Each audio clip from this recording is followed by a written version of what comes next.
बहुत समय पहले की बात है। एक बिशनपुर नाम का गांव था। उस गांव में भोला अपनी पत्नी के साथ रहता था। भोला बहुत गरीब किसान था और उसकी पत्नी बहुत कंजूस और लालची थी। भोला दिन भर खेतों में काम किया करता था। अरे सुनती हो, मुझे कुछ खाने के लिए दे दो। मुझे खेत पर जाना है काम करने के लिए। अरे अच्छा जी, तुम काम करके लाते क्या हो कि जो मैं तुम्हें खाने के लिए दे दूं? जो कुछ हो घर में वह खाने के लिए दे दो। खेत पर मेहनत करने पर बहुत जोर से भूख लग आती है। घर में चावल दाल राशन सारा खत्म हो चुका है। आपको तो कोई परवाह तो है नहीं। फसल पूरी अच्छी नहीं होती है तो मैं उसमें क्या कर सकता हूँ। तभी उसकी पत्नी किचन में से सूखी प्लेट लेकर आई। ले खा लीजिए खाना, इतना ही बचा है। अरे भगवान, क्यों गुस्सा हो रही हो? मैं जा रहा हूँ खेत पर काम करने के लिए। वहीं से कुछ सेठ से पैसे लेता चला आऊंगा। इतना कहने के बाद भोला खेत पर काम करने के लिए चला गया और वहीं सेठ से उधार पैसे मांगने के लिए।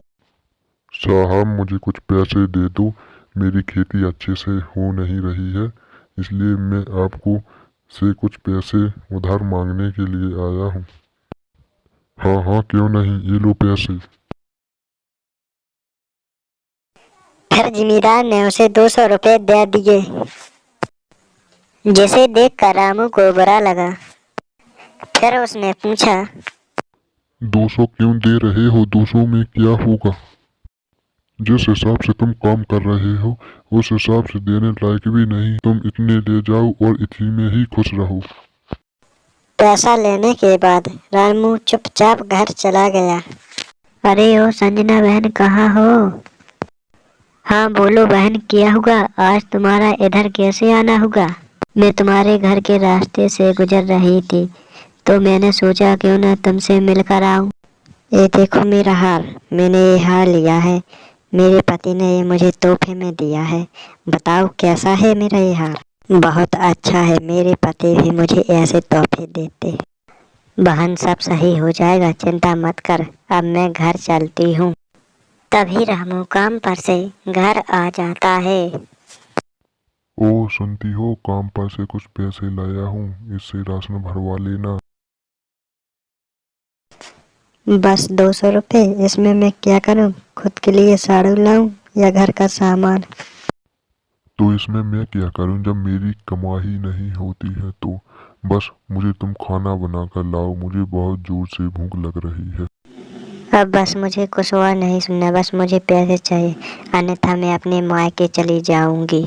मैं देखता हूँ, कुछ अगले दिन जाकर कुछ खेत बेच दूंगा। अगर पैसे नहीं हुए तो? खेत बेचने की कोई जरूरत नहीं, तुम और मेहनत करो और पैसे कमाओ। खेत बेच दोगे तो हमारे बच्चों का क्या होगा? इतना कहने के बाद संजना ने जाकर रसोई में खाना बनाया। दोनों पति पत्नी खाना खाकर सो गए। दोनों बहुत ही एक दूसरे से नाराज। जब अगले दिन सुबह हुई तो रामू अगले दिन खेत पर चला गया काम करने के लिए और उसकी पत्नी घर में बैठी हुई थी। दोपहर का समय था।